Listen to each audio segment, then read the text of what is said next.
this is our weather station. We've committed through our EIR that we would only credit a banking customer the amount of water that actually makes it into the ground, minus 10%. So this weather station here continuously monitors the weather conditions, and we use it to calculate evaporation.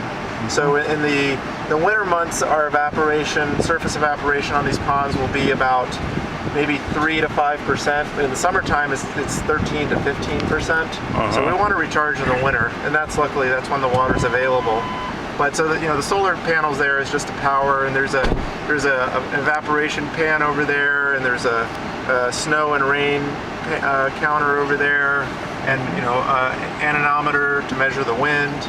And so we just basically use all that data to calculate how much evaporation would be occurring off the surface of these ponds at any given time. This is Wednesday afternoon, about 6 o'clock, over on Rosamond Boulevard. The Kern County Fire Department is putting out a fire that seems to have started just west of the library.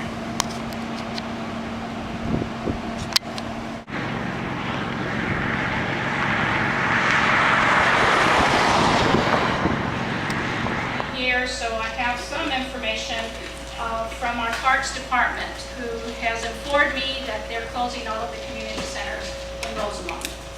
So, except for Hummel Hall. Now, I encourage you to continue talking to them so that they have your schedule, your meeting schedule, because what they need to do is provide a split shift for their staff on the day that we have our meetings, so staff is available in the evening for utilities and heating or cooling. Is the watering in the parks going to keep going? As far as I know. They didn't talk to me about it, as far as I know. So broken sprinklers and timers and things like that, that would be maintained. Okay. We do have some staff, we're just spreading them a little thinner. CHP office in Lancaster to the Mojave CHP office right now due to the absence of the current commander. And how long it would be there, I don't know. But in the interim, I'm trying to get involved in the community and whatever matters that are going on, so I can at least relay that information to our officers if there's any concerns that you have. As with regard to furloughs, our CHP is furloughing all of our non-uniformed personnel, which is about 4,000 people in our organization of 11,000. The CHP officers will remain on their normal schedule. They're not affected, and our area offices are also not affected. We're still running 8 to 5 Monday through Friday, and our furloughed employees are able to bank the time and use it if they take time off for vacation and whatnot. So there's going to be no effect that you'll notice up front in regard to any of the services we're going to be providing.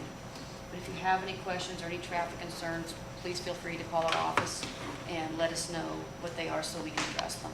We formed an organization called the East Kern Alliance about 10 years ago, and some of you folks in here I think may have been involved. The old Rosamond Town Council was involved in it.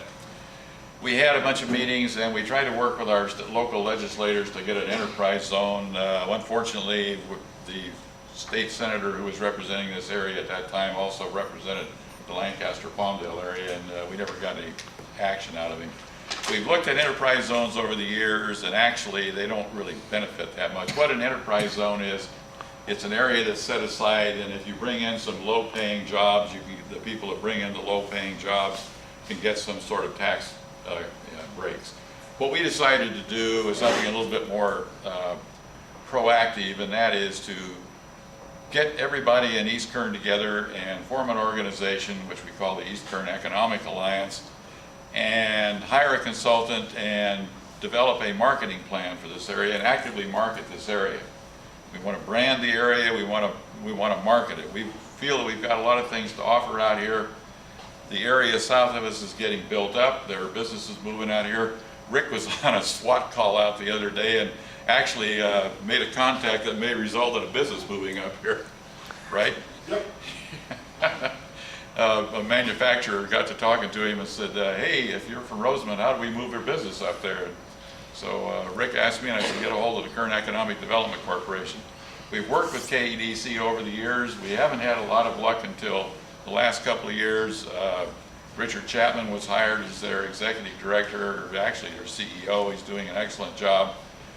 They formed a foundation. It's going to cost us probably about 50, 60 grand to pay for the consultant. We've managed to raise probably 35 or 40. The county put in 20 grand. Rosamond Community Services District, $10,000. The Mojave Chamber of Commerce kicked in $1,000. Strata Equity, the company that wants to donate the land for the university, has come up with $2,500. We've been contacting the major businesses in the area. I'll be making a presentation to the Rosamond City Council, the Cal City Council Tuesday night, asking them for a donation. The East Kern Airport District has invested $5,000. So we're getting everybody working together, and the consultant we hired, George Passantino, is very familiar with this area. He's worked with the local school districts to get bonds passed. At this time, I'd like to ask Mr. Dan Spoor to say something about this remarkable person, his wife. Kathy was nominated for her work and fight against chloramines, and it wasn't anything to do with being my wife, so I can't get on that subject. So the first time Kathy brought that word home, we talked about it, and I told her, I said, I don't believe that any American would put that stuff in our water. Later on, we were surprised to meet people in town when we were talking chloramines, and could really get the cold shoulder from a number of people who would not believe that anybody was going to put poison like that in their water. They're not an American, they just weren't going to do it. So anyway, the fight began and is still going on, but Kathy was nominated for all of the hours that she has put in.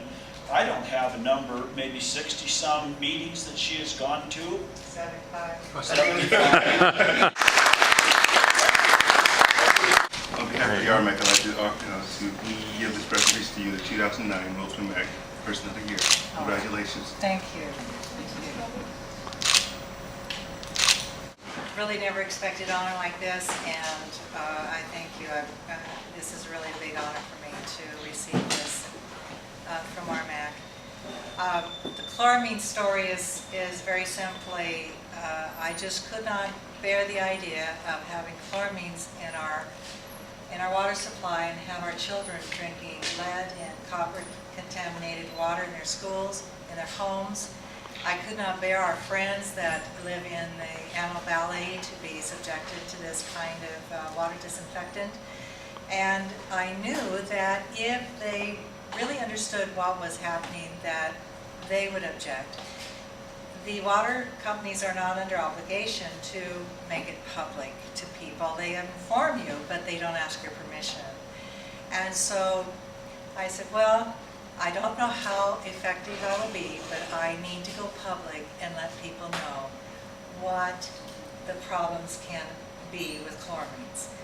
What to do. I'm a nurse, so I thought I should know. And I knew the medicines were there, but that wasn't working, wasn't doing the job. She was still just out of control. And I mean, she's only 9. How could a 9-year-old be so out of control? And I was afraid for her. And I thought, what do I do? So I started asking my friends, who were much more holistic than me. And one said, try an organic diet. Well, I lived in Tehachapi. And so I was either driving out to Palmdale to get stuff at Trader Joe's or to Bakersfield to get Trader Joe's. In the summer, I can get organics in Tehachapi, but in the winter, which we have a long winter there, I couldn't get anything. And so I was making this trip, and snow and all that. Well, we all know that we're supposed to eat 5 fruits and vegetables per day. Well, I guarantee you when you have to drive that far to get your fruits and vegetables, your kids are not getting 5. And it was expensive too, that was the other thing. So it was cost prohibitive.